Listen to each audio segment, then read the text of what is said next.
ഷാഫി പറമ്പിൽ മാധ്യമങ്ങളെ കാണുകയാണ്. ഇതിനെ ന്യായീകരിക്കാൻ വേണ്ടി രംഗത്ത് വരുന്നതിൻ്റെ വാർത്തകളാണ് ഇപ്പോൾ വന്നുകൊണ്ടിരിക്കുന്നത്.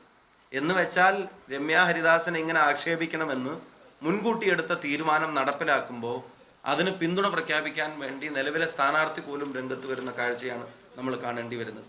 സൈബർ ഇടങ്ങളിലും മറ്റും CPM-ൻ്റെ തെരഞ്ഞെടുപ്പുമായി ബന്ധപ്പെട്ട് പാർട്ടി നിർദ്ദേശങ്ങൾ നടപ്പിലാക്കാൻ നേരത്തെ തീരുമാനിച്ചു വെച്ചിരിക്കുന്ന ആളുകൾ ഉൾപ്പെടെയുള്ള ആളുകൾ ഇതിനെ ന്യായീകരിക്കാൻ വേണ്ടി വരിക. അപ്പോൾ ഇതൊരു പ്ലാൻഡ് അറ്റാക്കാണ്, ഇതൊരു പ്ലാൻഡ് ക്യാരക്ടർ അസാസിനേഷനാണ്. ഞങ്ങൾക്കൊരു പക്ഷേ വളരെ വ്യക്തമായിട്ടൊരു കാര്യം ബോധ്യം വന്നിരിക്കുകയാണ്.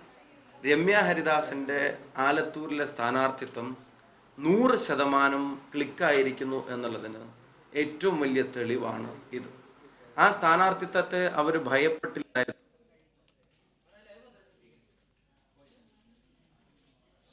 ഷാഫി പറമ്പിലുമല്ലേ അദ്ദേഹം മാധ്യമങ്ങളെ കാണുകയായിരുന്നു. ഈ വിഷയവുമായി ബന്ധപ്പെട്ട് രമ്യ ഹരിദാസിനെ അധിക്ഷേപിച്ച വിഷയവുമായി ബന്ധപ്പെട്ടാണ് അദ്ദേഹം മാധ്യമങ്ങളോട് പ്രതികരിച്ചത്.